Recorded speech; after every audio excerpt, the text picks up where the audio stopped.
we're back, folks. Another edition of the Michigan Recruiting Insider coming off of a huge visit weekend for the Maize and Blue.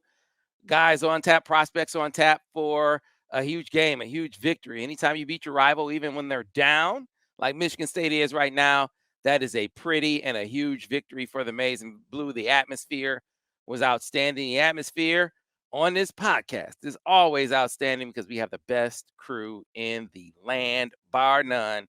If you want the latest and the greatest in football, basketball, and recruiting, the Michigan Insider is where you should go. Joining me as they do for every episode, the man himself, Mr. Steve Lorenz. Steve, how are you? Good, guys. Hope you guys are well. And your chair? How's your chair doing? Squeaky as hell still.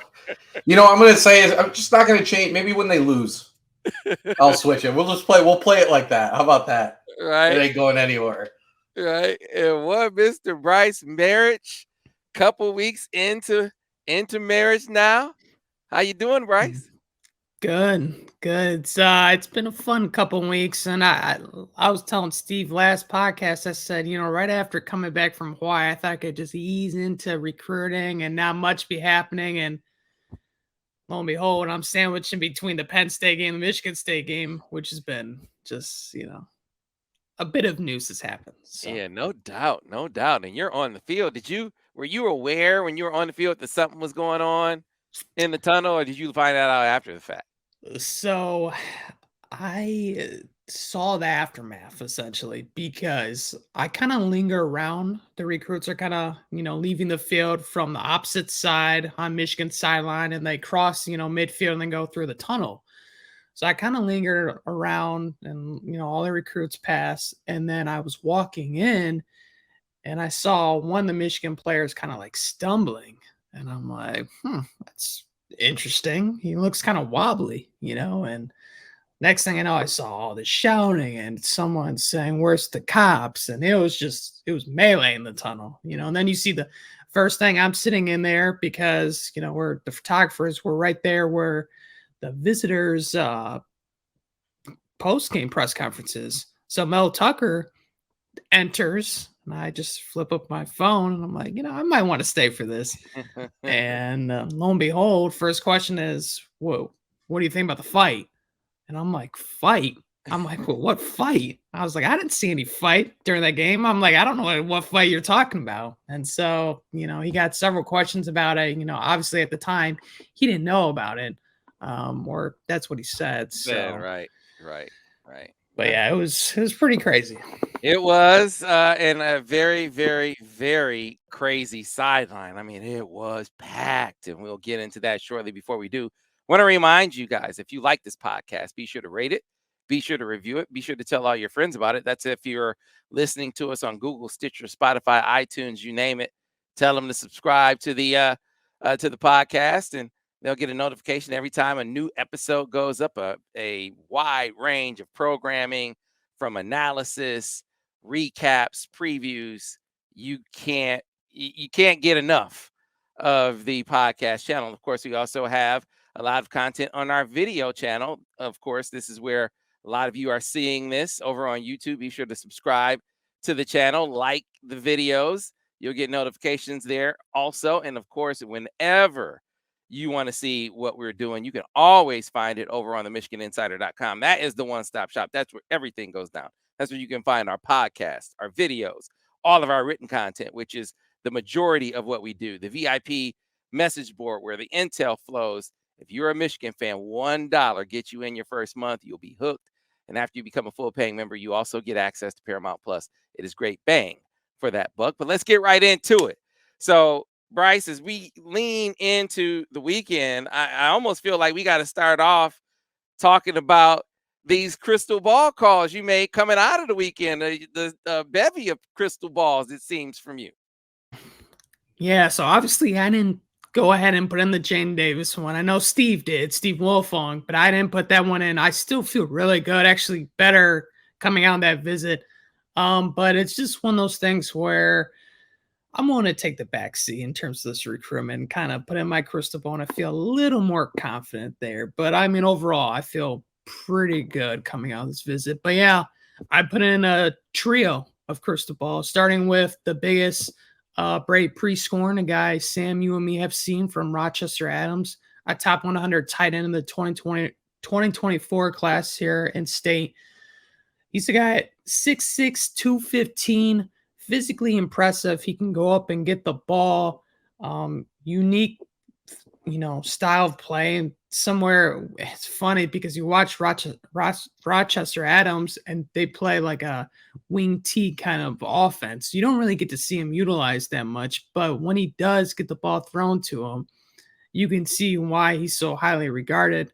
He's got about 25 offers, but again, he's a guy that Michigan has been on for quite some time. Doesn't talk too much about his recruitment or just about anything in general. Yeah, man. You almost got to go see him. You got to go see him. You do. To hear from him. But that's how you learn that. Like, this was his 5th visit to Michigan. Just second game visit, 5th visit. Yep. And so Grant Newsome has been doing an excellent job in this recruitment, has formed a really good relationship, not only with him, but his family. And he, I know Steve had posts on the VIP board there, but the week prior, he was supposed to go to the Whiteout. He did not make that visit. Instead, a week later, he comes for the big in-state rivalry here for the Michigan State game. So I really like where things are going. That had been trending in a good way regardless. And coming out of it, I've just been hearing really good news. Obviously, I haven't personally talked to him quite yet. I will get around to seeing him once again. But yeah, that's a huge crystal ball and much needed news. And especially biggest thing, again, when I went to see him, and when you went to see him too, tight end usage.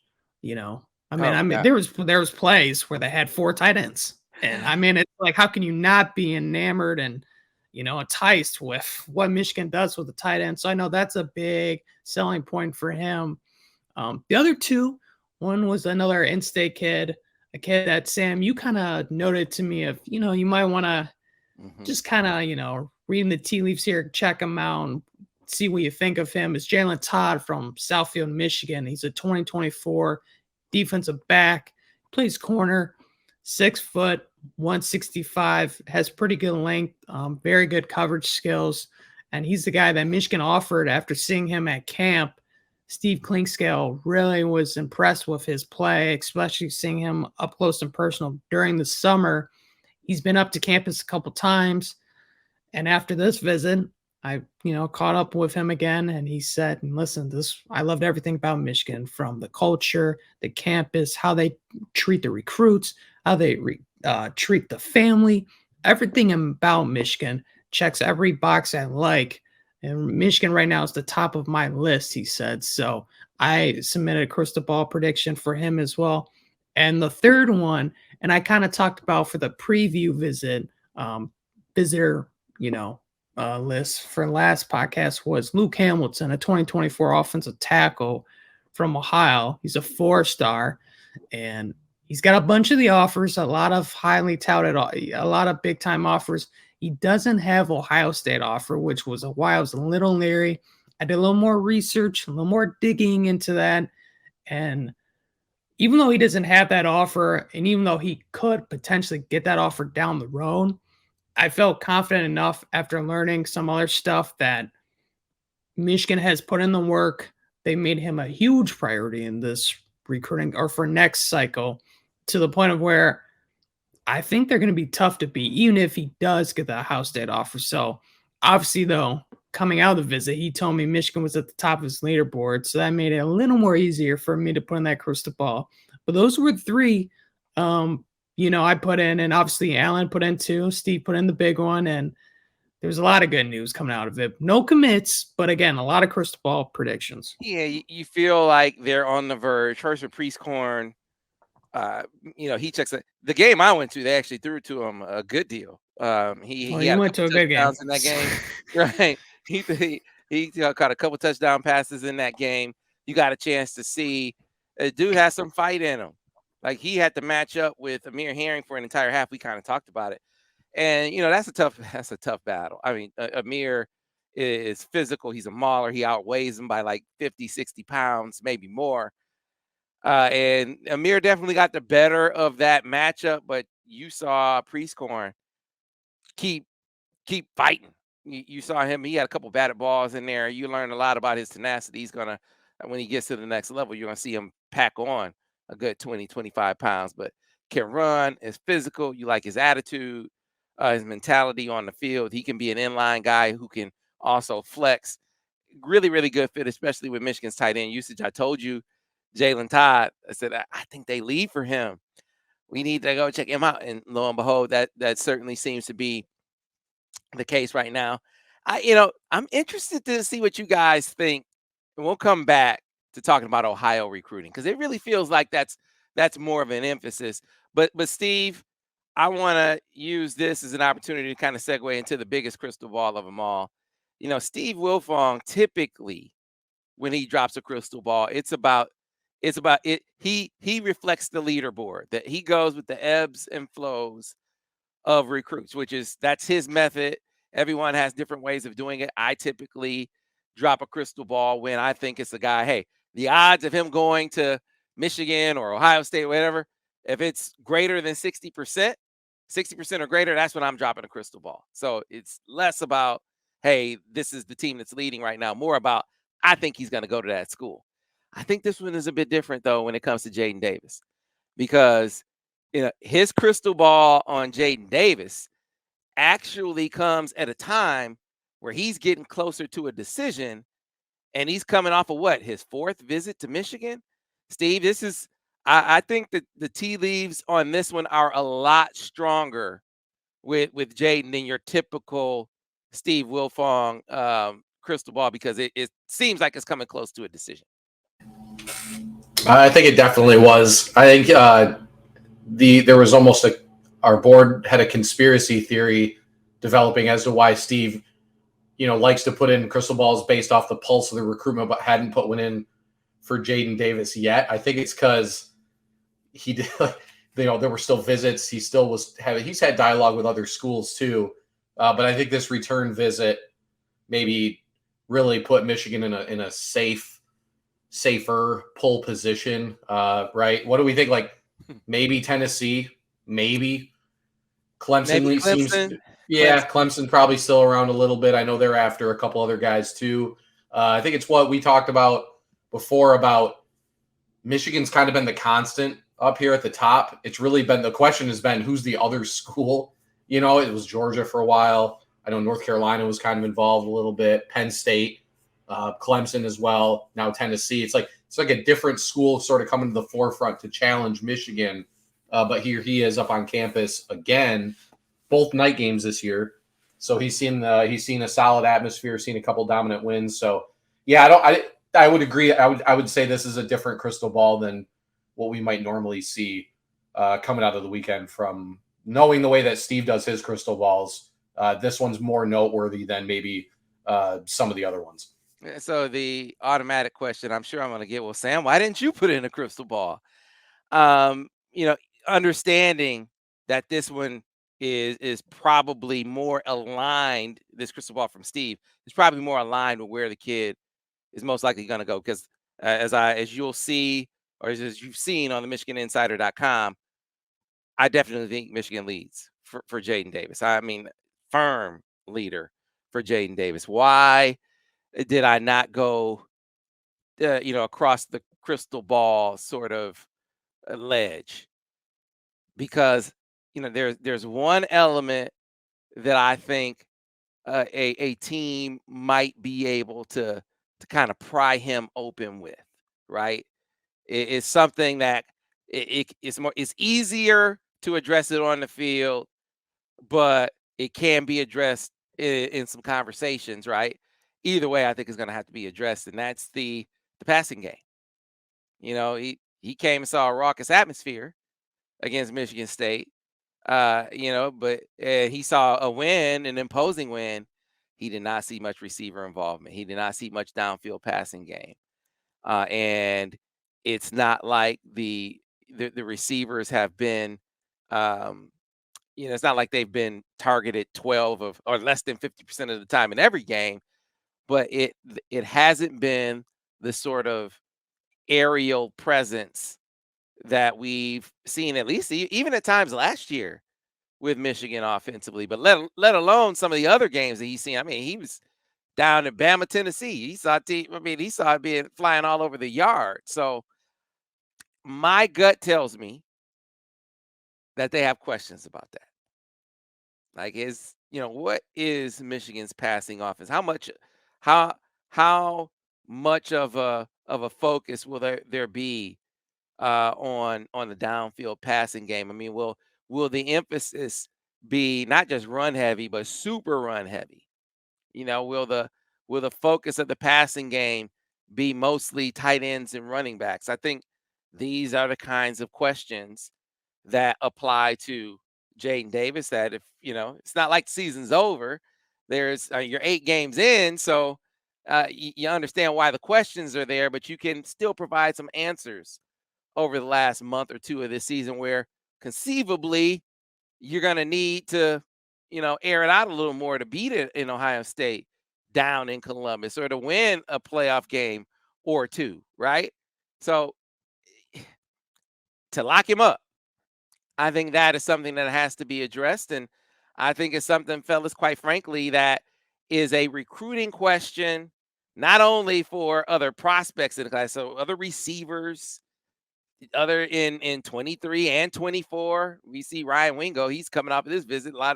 All the talk is Tennessee, right? Are you surprised all the talk is Tennessee coming off the? I mean, Tennessee is throwing it all around the yard. But also your own roster, Steve and Brice. I mean, that's the part of recruiting that we probably need to lend more of a voice to. Like, recruiting now is not just recruiting prospects, it's recruiting your own roster. And while I do not believe for a second you have any guys on the team, you're winning, you're 8-0, you got all team guys, they aren't complaining. They're all, go blue, go team. But I think it'd be naive to think that you don't have some guys saying, well, man, I'm talking about receivers. Man, what's my role in this? I have a role, but it's maybe not the role that I envisioned as in my track to the NFL. I'm more of a wide blocker in some games than I am a wide receiver, and that's going to make it a little harder maybe to keep some of those guys in the fold if that's going to be their role in perpetuity. If you get my meaning. I don't know what you guys think about that. It's hard not to agree, right? And I think, like, the one thing I've been going back to now with Michigan State in the rearview mirror, I think these next 2 weeks are a really big opportunity. I think fans have been just wanting to see Michigan throw the ball more for McCarthy's sake, for him to put up big numbers, for quarterback to put up. But for me, yeah, I mean, to me, the goal of the next 2 weeks should be simple. I mean, Michigan will be heavy favorites in both games. It should be do enough for Corum to keep him in the Heisman conversation, but lower his workload to keep him fresh for Illinois and Ohio State to finish out the year. So by effect, that means this would be the 2-week stretch to start winging the ball around and show that you're able to, you have a multifaceted attack offensively. Because, yeah, I mean, it's interesting. I think we looked at the depth at receiver as being a really big strength for Michigan this season, and I think it still is. We just really haven't seen much of it in action in actual games, right? I mean, they've really been able to kind of win football games the same way that they did last year, but I mean, I'd almost argue they've even gone further away from the passing game in a lot of instances than they did last season. So, yeah, I mean, I've picked Andrel Anthony as a breakout every week just because I'm waiting for him to for them to please throw him the ball, get him the ball. I don't know. I know, Sam, you mentioned you and Devin Gardner talked about the fade pass in the red zone. He showed that last year. I think he made a touchdown catch on a fade-ish type play with McCarthy at Michigan State last year. I don't know. I agree. I think the next 2 weeks are important, though, for them to utilize these guys a little bit more, build their confidence, and just kind of keep Blake Corum a little more fresh heading into the home stretch. Yeah, so it's winning is the most important thing. So let's not get away. I don't want to be misconstrued here. You got to win the games. That is the most important thing. The question is, can you win the games and incorporate all of your weapons, more equitably than you have to this point? Uh, that is it's a reasonable question to ask when you talk about, the way your roster breaks down. It may be the case that the way that they're winning games, it might be good enough to not only beat Ohio State at Ohio State, it might be good enough to win a national championship. I think I personally think they're gonna have to be able to throw it more than they've shown to this point, but it remains to be seen. But here's what I am confident in being the case is if that is the way, if that's going to be the model for success, this level of run emphasis compared to the receivers' roles as pass catchers in the offense, I do not think a wide receiver room with the depth that it has now, the depth of talent that it has now, I don't think that's sustainable. And which would be fine. I mean, if you're pivoting, sort of what the model for your offense kind of looks like, I just don't think you have all Americans sitting on the bench. You might have all Americans as your, as your X and Z, but I don't think you're not in the day and age of the transfer portal. I just don't think you have a lot of those guys sitting around waiting their turn. Waiting their turn within the offense and waiting their turn from, it'll be me next year or in 2 years from now. I just don't think that's sustainable, Brice. No, and I think even looking ahead to next year, uh, just with so much young talent you have, and especially with the running back room, if you lose Corum, I mean, when you think you'd have to kind of throw it a little more, and who knows what's going to happen with Eric All and his decision as well. So, but going back in terms of recruiting, yeah, it's been kind of a struggle trying to recruit wide receivers just because they don't have the numbers. When, and you watch a game against like Tennessee and Alabama, it's, right down the field, right down the field, right down the field. It's big passes, and it's these guys, some of these guys are averaging 5, 6, 7 catches a game. I mean, you're looking at guys even like Charlie Jones, I think, from Purdue. He left Iowa. Yeah. But I'm just saying. I'm just From saying. Purdue, though, Bryce. Okay. So look, I'm just saying. Some of these schools. Right. I hear you. I'm just saying because obviously you're not going to make all these wide receivers happy. I get that. So I guess there has to be. There's going to be. There's got to be a middle ground. Yeah, there's an in between. Right. Between what they are in Purdue, right? Some between 12 targets, because just to give people some context here, there are 26 targets in the last game. 12 of them were to receivers.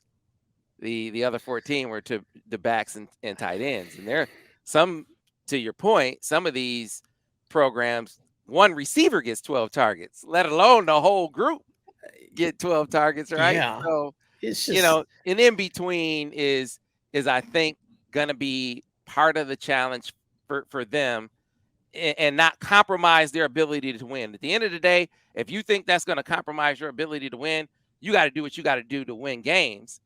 But understand that, I mean, having how many All-Americans are on the bench? So you got Tyler Morris, who's an All-American. Marion Walker's an All-American. Darius Clemens is an All-American. I just don't think you're not going to see All-Americans just hanging out on the bench. Chilling. Yeah, hey, that's just, I don't think you'll see that if this is sort of the offensive approach henceforth and forevermore. I think too, the other thing is, all right, if this is our concept, and this is kind of how we want to play the game, and this is how we want to win football games moving forward, then you really need to hit on running back recruiting and offensive line recruiting. Because if that's the name of the game for you, that's where it needs to be your bread and butter. If wide receivers, you're not going to have as many, because I don't know if you're ever going to have a cupboard this stocked and this full of talent again. This is pretty loaded. So I think that's the other thing to note. Yeah, well, here's the glass half full, Steve, because, we've been talking about Nick Harbor for a long time, right? Nick Harbor, I'm thinking more and more his decision going to go into January, so this won't be an early signing period guy, most likely. But man, can you imagine him in a flex role with the way they use their tight ends, that can you imagine him on a wide delay? Can you imagine him flexed out on some of these seam routes that they send their tight ends on? I mean, this this offense should look even more appealing to a guy like Nick Harbor. And Nick Harbor, it was already appealing to them. They should be like salivating on what he could possibly do in this offense. Yeah, I mean, use him the same way they've been using Colston Loveland so far this year, right? Like a similar idea. And Harbor, would walk onto campus as one of the best athletes on the team, if not the best overall, just at pure athleticism. He'd be right at the top of the list. So, yeah, I mean, that's what Michigan's got to do. I think where fans, I think, are getting a little leery, a little uptight we haven't really seen the returns on the offensive line recruiting and or running back maybe. I mean, Cole Cabana, I still think Cole Cabana is a dual receiver running back type. I don't know if he's a 25 carry guy like Blake Corum has shown to be. I think the jury's still out on Benjamin Hall, how big of a role he can play. We just haven't seen the returns at back and offensive line I think Michigan fans have expected given the way that they have been winning. So, yeah, I mean, tight end's a one spot where they look good. I agree. Harbor, throw him in the mix there potentially. You have one of the best tight end rooms in the country the next couple of years. And with what they should do in 24, we got talked about Brady Prescorn.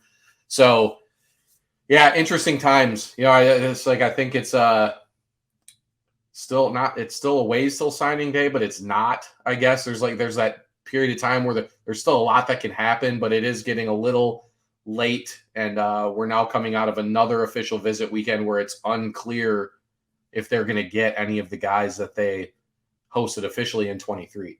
Mm-hmm. All right, so how about this? Since it's a great time to segue into talking about some of the other visitors, especially offensive linemen. So let's pause for the cause, and when we come back on the other side, we will pick up on some of those other big-time visitors, like literally big-time, huge visitors when we return here on the Michigan Recruiting Insider.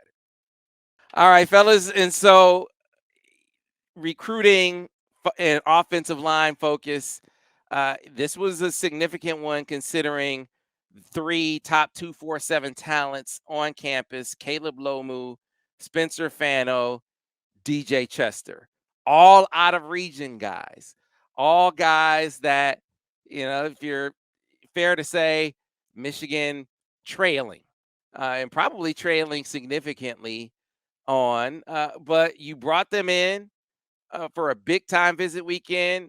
The offensive line was one among the stars yet again. So what do you think? And I'll start with you, Steve. The West Coast guys, Caleb Lomu, Spencer Fano, are you feeling more optimistic about Michigan's chances after this? I mean, what do you think about where Michigan stands with those guys now? I guess maybe more optimistic in that they visited, but otherwise not particularly necessarily. I think Lomu still has an official to USC coming up. USC's kind of been viewed as at or near the top for him throughout. So the fact he's taken an official there after seeing Michigan, I think is, not a good thing, obviously, if you're Michigan. And then with Fano, we've quietly kind of talked quite a bit about that recruitment and the good and the bad in Michigan's situation there. They do have a couple little wild card type deals in their favor there, but either way, Oregon's still heavily involved, Utah, BYU. He's taken an official visit to Clemson now, so that did happen. Clemson offered him 2 weeks ago, and they're getting an official visit out of him. So now they're in it, So I'm sure Michigan did well, but yeah, there's no concrete indicators that they're going to get either of those two guys right now. It's just they're going to have to continue to fight and kind of see where each one goes. I know you talked to Spencer's dad Brice, and I kind of was raining on the parade a little bit earlier in that recruitment, saying there's just no way. Now this brother at BYU, not being from Provo, no. But we found out his dad is in Michigan frequently on business. He's made it here. He has another visit left, I think, to Clemson, and a decision coming in a month. So you're still going to be fresh in his mind. I mean, what do you think about Michigan's chances with Spencer and with Lomu too? We'll start with Spencer. With Spencer, I think even with both visits, they definitely improved. They definitely improved their standing with each kid. Um, but going into the visit, and even with DJ Chester, I kind of felt like these out of region kids, it just was going to be a tough bowl, regardless of kind of where they were at going into it. Um, Everything you wanted to show them, you kind of did. I know when I talked to Spencer's dad, he mentioned, he made it again very clear that distance is not going to play a role in this, his decision. And, he wants to look at all the other factors when it comes to his college decision. But, a big thing for them was mom. They wanted mom to check out campus. She definitely did check out campus. She really enjoyed her time there at Michigan. And I think it's not just getting Spencer on board. I think it's getting the whole family on board of, if he does decide to go a separate direction, it's all right because a guy that they had as his host, Andrew Gentry, kind of was in the same boat as him. And so I think that was a very smart play by Michigan to show, hey, we've had guys in your role, in your situation, come here. And Andrew made it very clear that he's enjoying his time in Michigan. This was the best decision he made for him and his family as well. And I think that was it was definitely a smart strategy move by Michigan. But I still see him staying on the West Coast. And even with Lomu, I just feel like both of them right now, it's going to be a tough pull regardless. And those are two recruitments, especially with Caleb Lomu.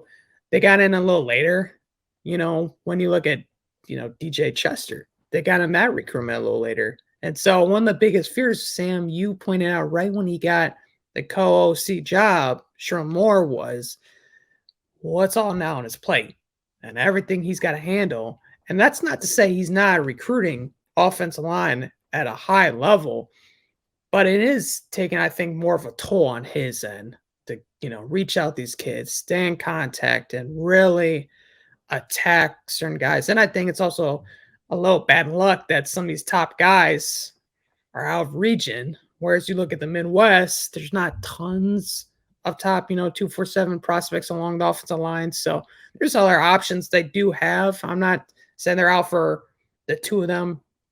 Obviously, Chester, they're out for because he just committed to LSU. But, there's Nathan Afobe, who I still think they look very good for. Nick Faddick, the Texas Tech commit. I know he wants to make official visit eventually that I'm very high on as well. And I think you could see them extend a couple more offensive line offers. And then on top of that, the two guys they do have committed are very good. Sam, you saw Evan Link go up against Nicholas Harbor, and he fared extremely well. And then I just saw Amir Herring go against Jalen Thompson, and he was physically dominant. I mean, he looked very impressive in that performance, even though West Bloomfield lost. So wasn't the greatest outcome in terms of 3 official visitors you had this weekend, but did it come as a surprise that but Chester? it shouldn't come as a surprise, Yeah, honestly. did it come as a surprise that Chester that it developed so quickly? I think, in my opinion, for that, I think he came in thinking, all right, if I love this, especially, and I know he enjoyed it, but I think he was comparing Michigan to LSU. Mm-hmm. I think him and his family came in thinking, okay, how's it going to compare and stack up to LSU? And obviously, in the end, it wasn't enough. And I think that's why you saw the quick turnaround with that decision of why he decided to make a quick, commitment right after his official to Michigan. Yeah, no doubt. All right. So there were others that made their way to town as well. There are too many to really jump into, but I mentioned Ryan Wingo earlier in the deal here. Yeah. Really Yeah. really looking like, some early momentum. They just weren't able to carry it. They just weren't able to carry that early momentum that they have. Because I thought when I went to see him this summer, and Steve, you talked about it. I mean, he raved about his connection with Jay Harbaugh. But man, it's hard for a receiver to not be impressed with what's going on with Hendon Hooker and that high powered offense down at Tennessee. They're riding the wave of this instant momentum, right? And it's a segue. It's a segue of sorts because I keep getting that question. I know you guys do. I was speaking to a class at Michigan yesterday, and one of the guys in the class follows recruiting. He said, "So when is all this success going to turn into some recruits?" So coming out of the weekend, Steve, do you, other than the guys that we've talked about already, do you feel like Michigan has gained significant momentum with any of the other visitors that were on campus last weekend? I mean, it feels a lot more like with 24.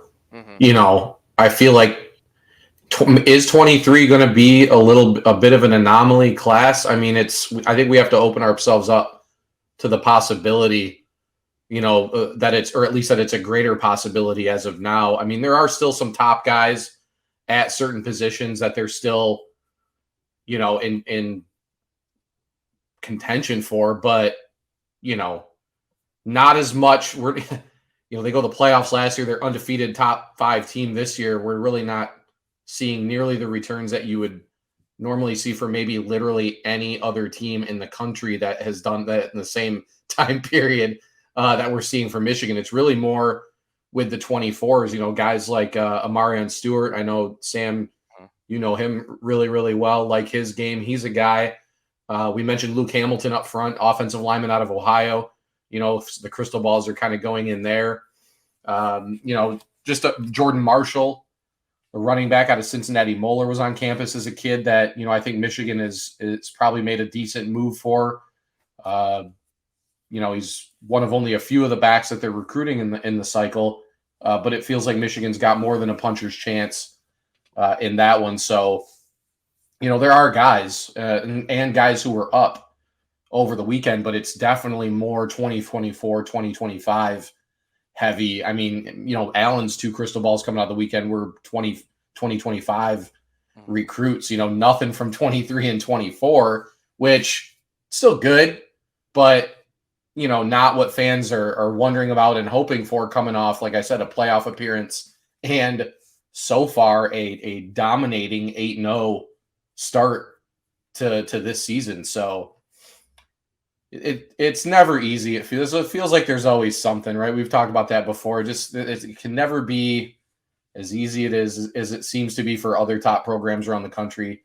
Michigan, it just always seems to be something, so yeah, we'll have to see where 24 goes, but yeah, a lot of question marks now to finish out the 23 cycle for sure. Yeah, you're looking at, I mean, Nick Harbor was huge before. It is, as other guys fall off the board, just the importance of him, at least as far as the strength of the class is concerned, is, if rankings mean anything to you, Nick Harbor's importance is amplified. Same thing with a guy like Jair Hill, who Illinois has made this a knockdown dragout. It's been a battle royal with Illinois because, as I said on my appearance on the 24/7 recruiting show, it's like, they aren't the smelly fat kid. Fans like Illinois. No, it's not like that anymore. I mean, they're probably going to win the West. They're a legit team showing him some success, and they're closer to home. So that has become a real struggle to land that recruit. And then after that, I mean, you're looking to maybe catch some lightning in the bottle like they did with some guys toward the end of last year's cycle. They were able to pounce on a Darius Clemens a little bit later on in the process. Can you go back out west and do that again with a guy like Roderick Pleasant? Is it possible? If it's me, I said this before, I'm trying to get Nick up and Roderick up at the same time. I mean, if they didn't have a conflict Saturday, if he had Friday, if he could have gotten into town on a Saturday morning. If it's a Friday night affair and a Saturday and be able to fly in Saturday morning for last weekend's game, Nick would have been here. I talked to his track coach. Pam Fish said, "Hey, we were supposed to be there, just couldn't get it to work out scheduling wise." So what that says to me is he is open to taking another visit even to the University of Michigan. I'm trying to put out all the stops for that Illinois game in a couple of weeks. But look, I do want to give folks some. There were some other positive vibes coming out of the weekend. Amarion Stewart is one that you mentioned. He's getting more and more comfortable on campus, right? Justin Scott, his first visit to campus, guys, that dude is so immensely talented. He is a national prospect, and I'm keep harping on this point. I would be surprised, very surprised, if he leaves this region. I think it's going to come down to Notre Dame, who he's visited more than these other schools. Michigan, who he just visited. You can check out the story over on the MichiganInsider.com. Just came, had an outstanding visit. Mom was on the visit. She is huge in the academics. Think about where he goes to school in Chicago. Not a traditional powerhouse down there. There are other football programs that you could go to that his profile would be bigger in. No, he's staying at Ignatius, where it's about sports, but it's really about the academics. And then Ohio State, that's where he's headed next. Larry Johnson all over this young man, a really good vibe with him.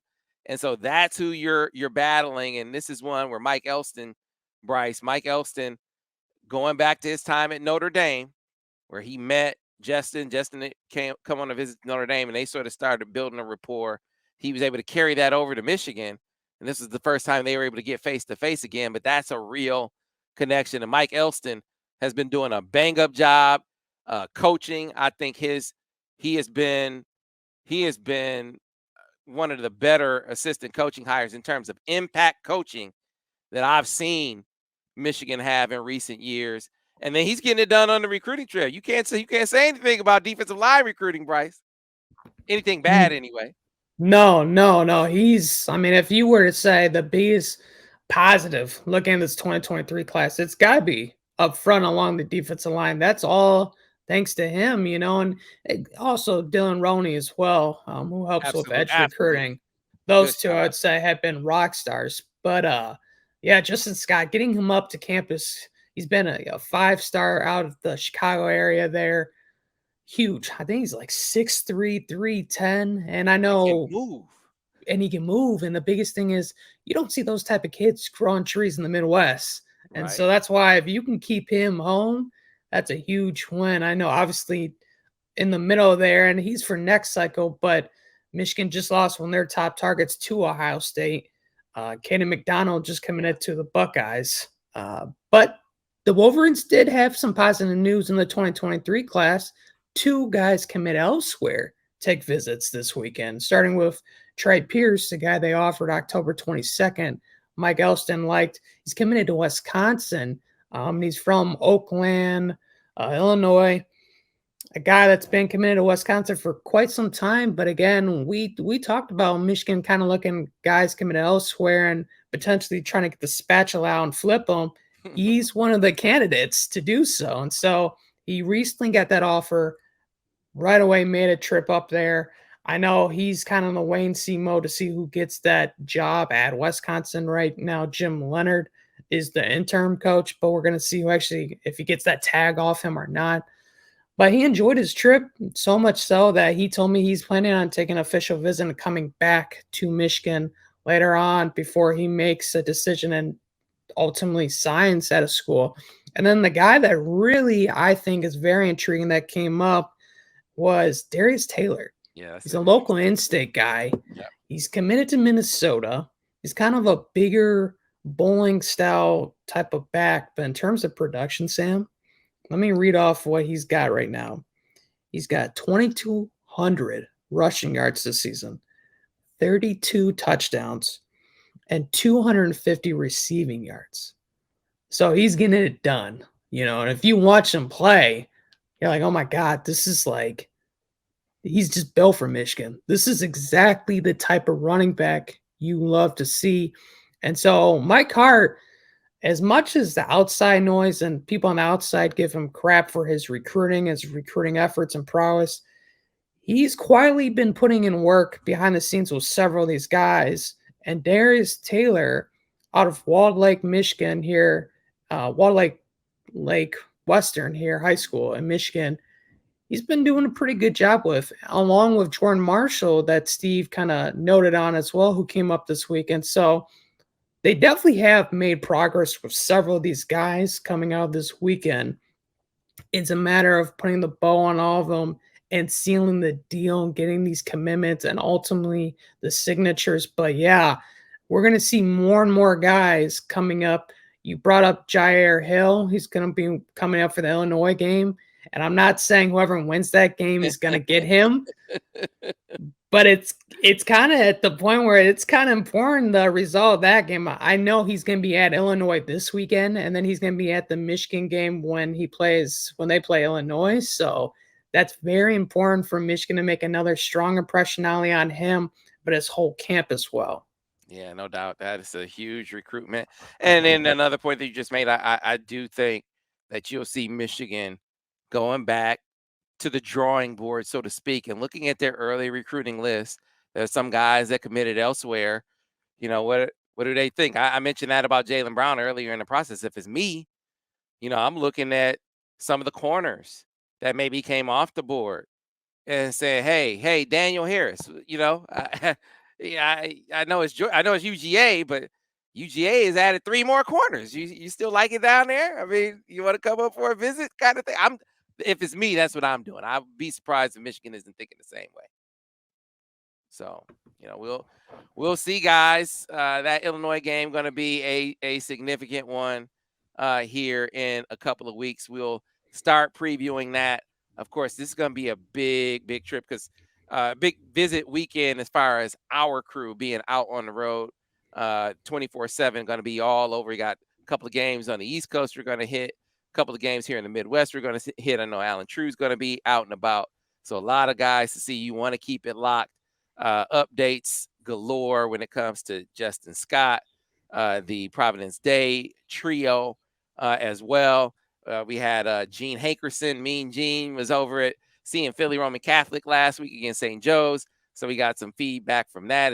How do you say the kid's name? Emilio? How do you say it, Brice? Because you just I think it's Emilio Agard. Emilio Agard. So yeah, Gene went to see him last week. So we got a lot to come over on the MichiganInsider.com. You need to be there to check it out, though. Over on TMI, $1 gets you in your first month. Again, it is great bang for your buck when it comes to all of our podcast content, all of our video content, all of our written content, the VIP intel on the message board. You cannot beat it over on TMI. The analysis is second to none. Again, $1 gets you in your first month. Once you get hooked, and you will get hooked, you become a full paying member. You also get access to Paramount Plus. You don't want to miss out. So get on over to the MichiganInsider.com. Fellas, another outstanding time. Folks, until next time, thanks for watching another edition of the Michigan Recruiting Insider.